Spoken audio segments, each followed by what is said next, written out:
This is an 8-part Sky original that is on Now TV and Sky Atlantic, all there. It's written and created by Lucy Prebble and starring Billie Piper, who co-created it as well. Billie Piper is playing the aforementioned Suzie. She's a former child star, had some pop hits. She's starring currently in sort of a zombie historical drama, and gets a phone call from the start of the show to say, you've been cast in the next big Disney thing, and she's really excited about it. And then she finds on her phone that some uncompromising pictures have been leaked to the press and that they're all over the place. And this coincides with her having fashion shoot with a load of cameras and people in the house when her husband Cobb discovers that these photos have been linked as well. And it's about the fallout from that, how she handles it, what it does to her relationship with her family, with her best friend, her agent. I always forget the agent's name for some reason. Naomi, yeah, who is a confidant, her best friend. They've been friends for years, and it's about the way that something like that has an effect on not just you, but your whole world, and how you survive it, or if you don't, in the case of Suzie Pickles. It's pretty damn perfect, isn't it, really? I'm glad you enjoyed it. It's just But what I liked about it is probably the me things to always gravitate to. I love the quieter moments of it. The couple's son is deaf, and the interactions they have whilst trying to keep everything normal for him, and have these awful destructive things happen in their life at the same time, is just the way they handle that is brilliant. You're probably going to tell me I'm wrong, but I think Daniel Ings as Cobb was a very believable character, and even though he is sometimes awful to his wife, there are some moments in there where he's this professor at a school, and he sort of has to remind her, I have a real job, I bring in money too, just because you're this once upon a time superstar, it's not my fault that the world rewards different kind of things. I mean, but it does feel very sort of semi-autobiographical for Billie Piper. Very much so. She's even been in a Doctor Who style sci-fi show. Well, as you say, she's like a teen pop star, and then she's in a sci-fi show. I kept picking up on the fact that the Cobb character almost felt like Billie Piper's thing about being married to Lawrence Fox. I just couldn't I couldn't get away with that, because he was very pseudo-intellectual, take the high road a lot of the time, even though I'm not as maybe intellectual as I like to think I am. And actually, I read that line a little bit different to you, that it's not my fault that people's priorities are different. I found him very passive aggressive. Yeah, definitely. But he was also you could believe them as a pair. I get that. Yeah, it takes till the final episode. It's not a spoiler. It takes till the final episode for her to sort of come round to the realization that all these terrible things that have happened to them as a family and to her career all stem from the fact that really they don't work now as a couple. She's fallen out of love with him, and she did what she did because she's unsatisfied, she's unhappy, and the only reason she was there was she didn't want to destroy both his life and her son's life, which is admirable. And I can imagine a lot of people being in the same situation of not wanting to rock the boat. And actually, I think when they reveal how the affair happened and who the affair is with, and then later on you learn more about him as well and his background and the fact that he has a reputation behind him that Suzie was unaware of, that's really well done, because you can see how she would be sort of swept away by him. He's quite a charismatic, quiet character who doesn't say a lot, but has quite a personality around him, quite a feel to him that you can imagine completely her being swept away, specifically if she was this unhappy in her marriage. It does feel as if you're watching Billie Piper do the most Billie Piper thing she's ever done. There's a sequence or an episode where, as we alluded to, Phil Daniels sings a song at her sister's wedding that just feels like you're a fly on the wall and you're watching it. It's her real life sister as well, so there's another bringing in of Billie Piper's real life. And I think it's quite brave, because the comparisons are going to be made. and she didn't have to be a former pop star and an ex sci-fi star, but she was quite happy for those to be in there. So the comparisons are going to be made here, aren't they, about how much of the real Billie Piper has bled in. There's a scene in the final episode where she's recording a voiceover for electricity company, and they're asking her to do her reading warmer and warmer, and the guy in the booth says, "There's a sadness in your voice."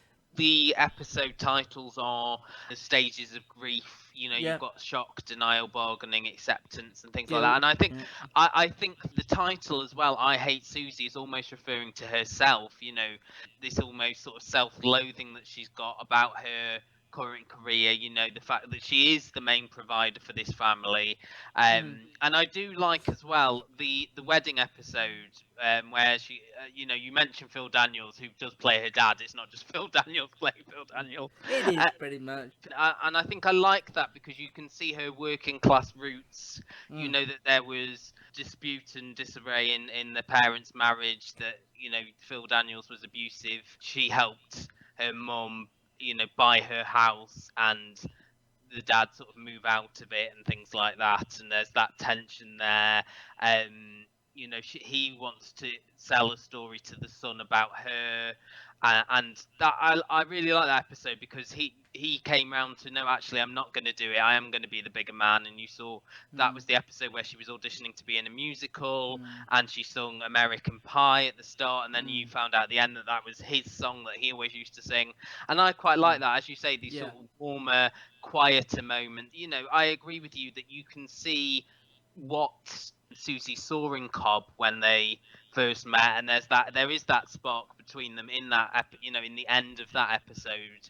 The weakest bit for me were the sort of the subplots with Naomi, and, you know, she's this bisexual friend of Susie, and she's wanting to have a baby. I mean, the performance from Layla Farzad was very good and very believable, and their bond, again, that relationship was strong. But what the scenes where she was on her own away from Susie, I think were not because of the actress, but maybe because of the writing, that was the weakest element. Yeah, and I think because the character herself is just as confused as Susie about who she is and where she fits. She thinks she wants a child. She's worried about her biological clock. She thinks she's bisexual, but she's not 100% sure on that as well. And because I was so invested with Susie, I found myself less engaged. But yeah, the performance was still really good, and I can't knock her. And I think also the fact that it showed Susie to be a very selfish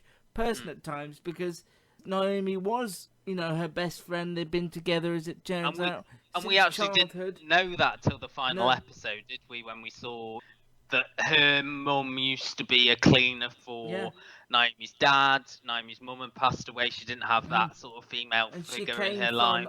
From a better life than Susie did. But actually, because of the world Susie now inhabits, Naomi's problems and everyone's problems are less to her. You know, this is an awful thing that's happened to her, and it's world destroying, but she's lost that sense of being able to connect with the people who care about her the most. Not only is she unhappy in her relationship at home, hence perhaps why she was able to let herself be unfaithful, but secondly, she's also deeply, deeply unfulfilled by her work. She's not bothered about being in this zombie show that nobody really watches apart from some Comic-Con fans. She doesn't really want to be in a musical. She knows she hasn't got that great a voice. She mentions that back in the day when she was a star, everything was auto-tuned, so she didn't really have to try as hard. So she's unfulfilled in her life. I think where she succeeds most, even though she's still insular and selfish, I think the bond she has with her son Frank is really interesting, and the fact that people around her want her to send him to a school for the deaf, and she's really against that because she wants him to fit in. That felt really sweet, really believable, and I thought that was the only true connection that she had with anyone in the show, really. And I think the thing about these, you know, I suppose the three shows I mentioned, I Hate Suzie and Adult Material, and I May Destroy You. You've got these characters, not just the lead characters, but the supporting characters as well, who are complex, who are flawed, who aren't one-dimensional.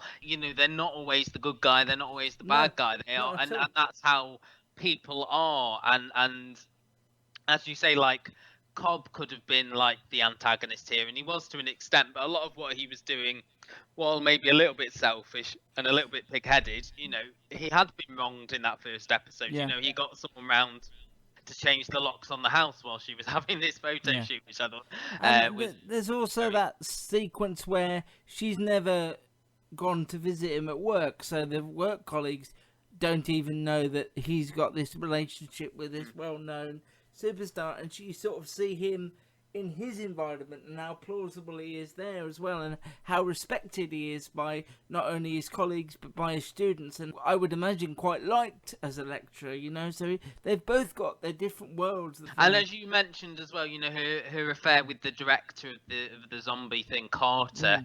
At first, he's playing it like, I saw something in you that nobody else did. I'm in love with you. I want to leave my wife. I've told my wife about this, and then and you find out later that he hasn't told his wife, and that he slept around with a lot of the other runners. And I suppose again that changes your perception of the character, because you're seeing these characters through Susie's eyes, and I think that's why Cobb keeps, you can never get a handle on what Cobb is like, because you're seeing him through Susie's eyes.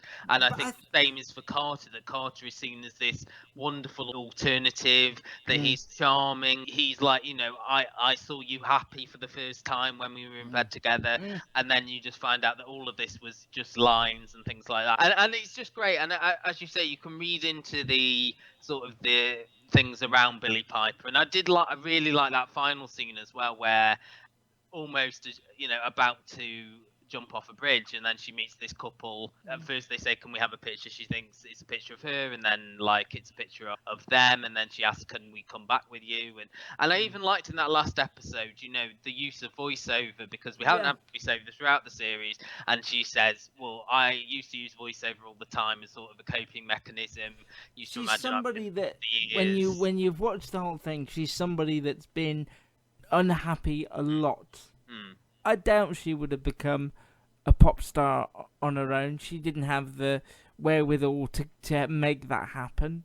It was just something that bumbled into her life. And as you say, I think because of her upbringing in a family where the parents were always warring and there was domestic violence, and then the singing competition and the pop career made her a mega ways star. of escaping that. She didn't stop being that person. It was just she could be distracted from being this sort of broken person through her various sort of career moves, and when something like this happens, everything sort of comes back to her, and she has this almost mini breakdown. It's so personal, so raw, that I couldn't turn away, and I keep thinking about what a marvellous year 2020 would have been for television had the pandemic not spoiled anything. And with something like this, I think it may have been lost in the shuffle. If we were talking about the latest season of Succession or the latest series of Line of Duty, there's a big chance that this would have just been swept under the radar for us and been missed completely. So I'm glad that we had the time to watch it and that it was all there. Is incredibly brave. Yeah, I think she does wonderful work here. And everybody does, really. I think what it does so well is she's the focus, obviously, but everyone around her is really well formed. And it does almost warrant its own podcast, really. So that's why we've talked about it for so long, because we are talking about an 8-episode series.